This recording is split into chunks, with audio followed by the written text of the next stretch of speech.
Guys, ngayon nga pala ay kukunin ko ang epic skin ni Atlas kaya panoorin nyo kung kakasya ba ang aking Diamond Terrace. Simulan na natin.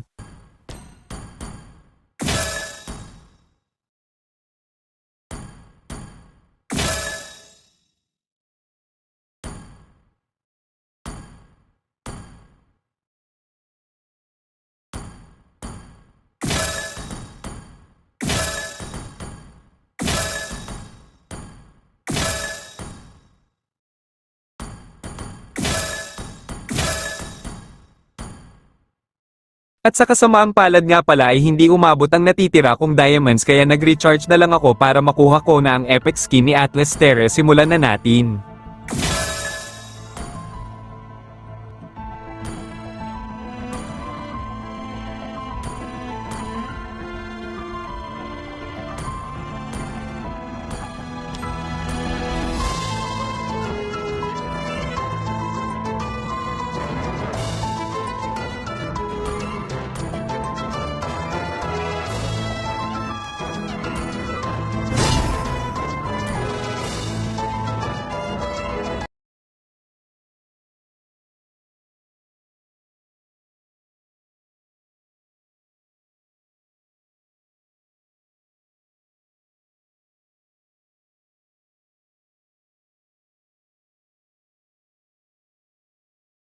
At kung gusto nyo din ng ganitong skin ay ako na bahala basta't naka-follow, likes and share ka lang ay bibigyan kita ng diamond pang recharge. Yun lang guys, maraming salamat sa mga nanood.